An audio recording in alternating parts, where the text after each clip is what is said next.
Deixa eu ver, tem alguma pergunta aqui? A gente não falou ainda, hein? Cada uma, né? Falta sua experiência, Thaís, e a experiência da Nath. Então vai, manda. Bom, vamos lá. É uma experiência que marcou. Sim, experiência tive muitas, né? Só que a que marcou mesmo foi quando eu estava num curso do IPC, que é Instituto de Projeciologia, do Valdo Vieira. E eu estava fazendo um curso que chamava Mega Fraternidade. E nesse curso tem um momento que todo mundo deita em colchões, o ar-condicionado fica bem forte, a gente leva cobertor, travesseiro, né? E eles falaram, chegamos 8 horas da manhã, eles falaram, pode dormir. Eu falei, como assim? Pode dormir? Tá bom, né? Todo mundo com colchonete e tal. Tá bom, pode dormir. E aí eu falei, gente, eu vejo tanta coisa desde criança, mas eu sou São Tomé. Eu tenho esse, né? Eu quero ter certeza daquilo para não falar coisa errada e para, né? E aí eu falei, tá bom, vamos lá. De repente, eu olhava assim, a sala, tinha umas 35, 40 pessoas na sala de um hotel dormindo, roncando, um monte de gente, né? Daí você não conseguia dormir direito, mas o pessoal, né, levou a sério. E eu falei, mas o que eu tô fazendo aqui, gente, né? E aí, eu ficava assim, e aí, galera, né? Vocês não vão me mostrar nada, né? Ficava. E aí, o que tá acontecendo? Aí, de repente, eu comecei a sentir como se alguém tivesse me forçando aqui na garganta, né? Bem essa região. E me forçava, e o coordenador falava assim, se alguém passar mal, só levanta a mão. E eu tentava levantar a mão, eu não conseguia. Eu falei, gente, eu tô morrendo. Eu tô morrendo.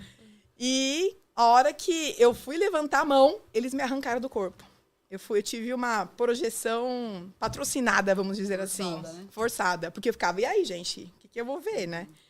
E a hora que eu vi, esse papo meio de ayahuasca, mas não era ayahuasca lá, tá?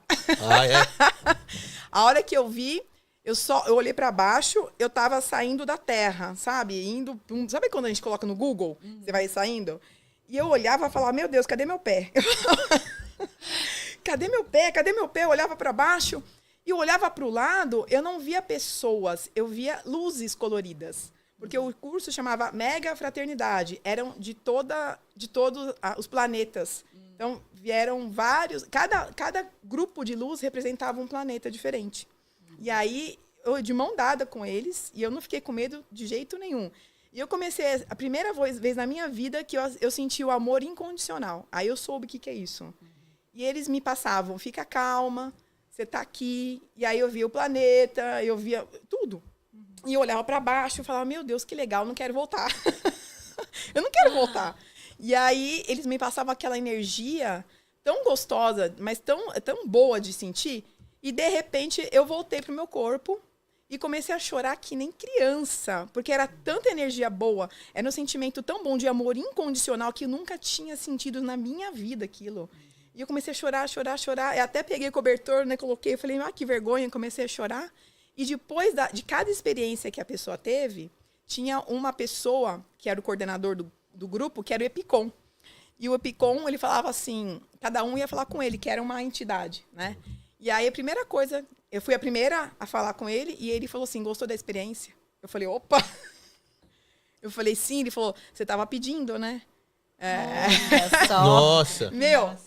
Falei, cara, aí cheguei em casa para contar pro meu marido e eu comecei a chorar também, porque eu senti aquilo de novo. Gente, é um negócio surreal. Eu nunca senti isso na minha vida. Então, de tudo que eu vi, enfim, essa foi que marcou a minha vida. Eu falei, não, eu preciso trabalhar com isso. Então, foi uma delas aí.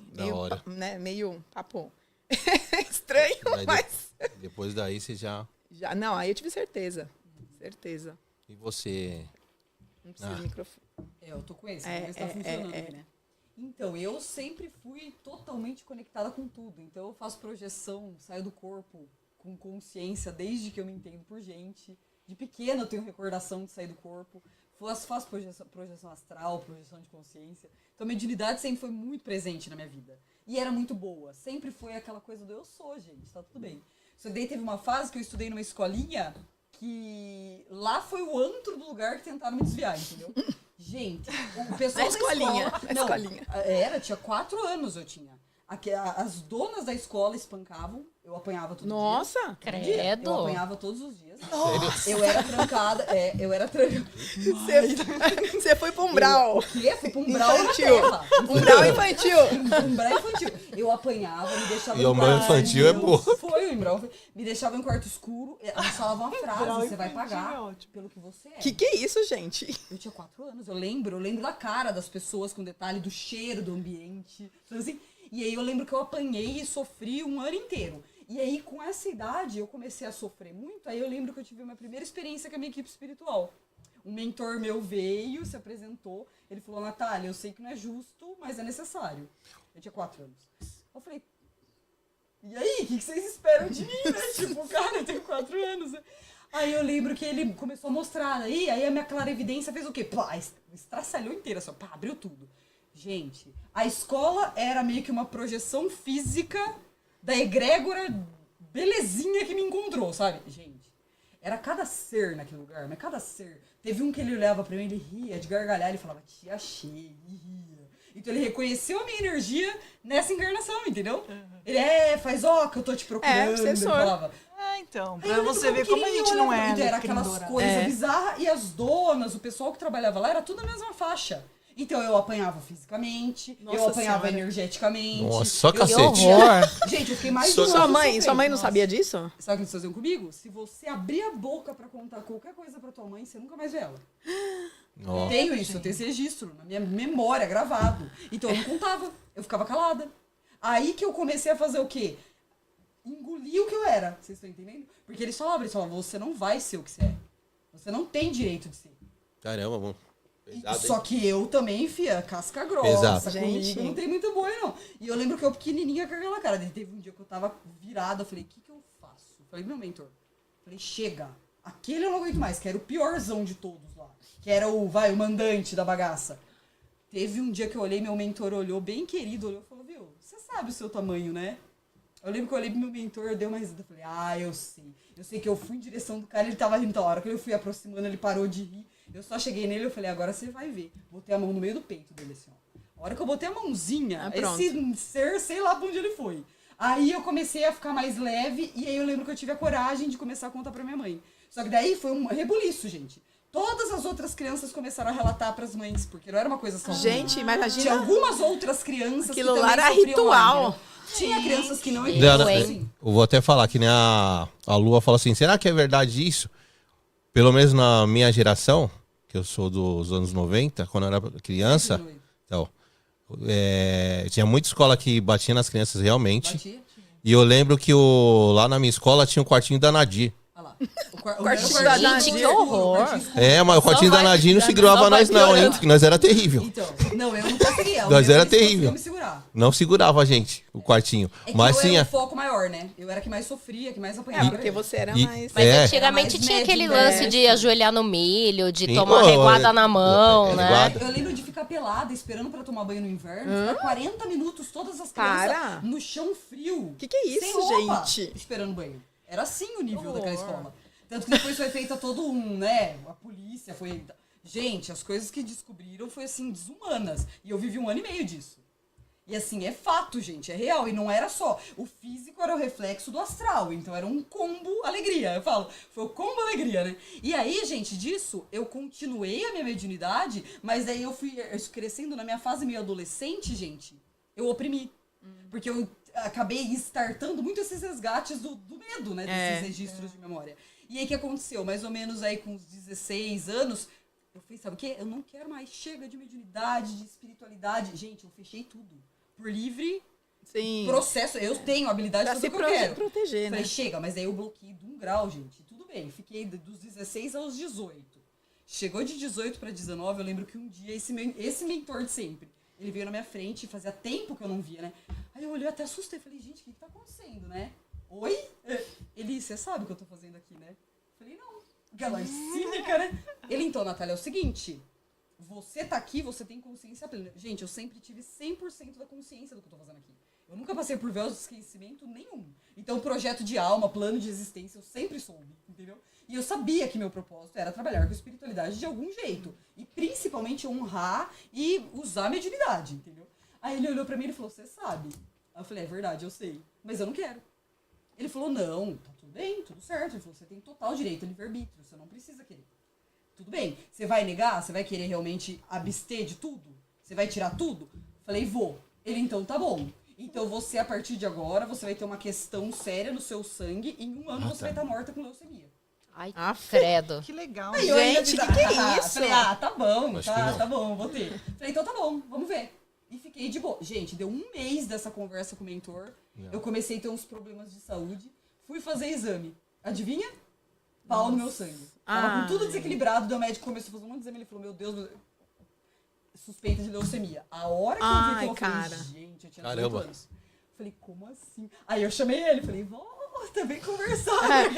Pensando bem. Reconsiderei. Preciso conversar. Aí ele voltou 1 mês, gente, depois. Eu falei, cara, mas já leu. Eu falei pra você que em 1 ano você estaria já no outro plano e tá tudo certo. Não significa que você não tem direito de escolha. Mas o que você veio fazer aqui inclui o fato de você assumir o seu processo. Se você não assumir, você tem que voltar. É simples assim. Você não fez Ué, lição você de não casa, fez, tchau. né? Porque eu tinha consciência. Esse que é o problema. Eu era consciente do negócio, né? Sou consciente. Aí eu falei, tá bom, então tá bom. Não, verdade. Eu falei, quer saber, você tem razão. Pô, autorresponsabilidade. Eu não tô cumprindo a minha palavra. Eu não tô honrando o meu propósito. Falei, então beleza, bora lá que eu vou fazer isso aí. Ele, então tá bom. Então você vai passar pelo primeiro processo aí pra startar de vez. Falei, tá bom, o quê? Ele vai dormir. Deitei e dormi. Gente, primeira noite, sonhei com meu pai sofrendo acidente de carro. Aí acordei e falei, mas o que é isso? Eu falei, coincidência. Sonhei no outro dia de novo, meu pai sofrendo acidente de carro. Falei, Eita. Eita, nós. Aí chamei ele de novo. Falei, filho, é isso? Isso que eu ia saber? Ele teu pai vai sofrer um acidente de carro. Falei, bacana. Posso falar pra ele? Não. Pra alguém? Não. Posso fazer algo? Não. Ele vai morrer? Não sei. Oxi. Falei, e aí? Ele, tá bom, é isso que você tem que saber. Sonhei 7 dias seguidos, com meu pai batendo carro, morrendo, batendo carro, não morrendo. E eu lá, caceta, né? E eu tava longe da minha cidade na época. Deu 7 dias, no 8º dia, minha mãe me ligou um dia. A hora que ela ligou, eu tava longe. Eu só peguei, minha mãe ri até hoje contando a história. Peguei o telefone e falei, meu pai tá vivo? Aí minha mãe já rindo do outro lado, aquela coisa. Ela, tá vivo, tá vivo. Mas ele deu, falei, ele sofreu um acidente de carro, né? Aí minha mãe, então, Natália, o que eu posso contar que você não sabe? Falei, sofreu. Aí que tá. Eu falei, como que foi o acidente, gente? Meu pai, ele tinha um problema seríssimo, que ele dormia no volante, dormindo. Ele dormia dirigindo. E ele já tinha batido 3 vezes. E nada sério. Desta vez, ele deu com o carro na traseira de um caminhão parado. Só que a sorte é que ele deu de um jeito estratégico. Ele pegou toda a lateral do carro, não onde ele tava. Detalhe. Eu ia pra faculdade e voltava todos os dias. Eu tinha acabado de entrar em férias, fazia 1 semana. Eu estava com ele. Então ele ia bater esse carro comigo dentro e eu tava morta. Tanto que quando ele foi ver o carro, o cara falou, olha, Josimar, você deu muita sorte. Porque se você tivesse com alguém no banco do carona, você tinha matado. Aí que tá. Aí deu aquele negócio, eu catei minha equipe e eu falei, nossa. Eles, então, a sua primeira lição é, o verdadeiro dom e a verdadeira habilidade do médium é saber o que lhe cabe. Não significa que você acessa a informação, que você tem que fazer algo com isso, independente de quem seja. Porque na época o meu pai era a pessoa que eu tinha mais vínculo afetivo. Era tipo assim, aquela pessoa que eu faria de tudo. Não fiz, não falei, não interferi. Eles falaram, Natália, se você tivesse interferido, ok. Ele não teria batido o carro dessa vez.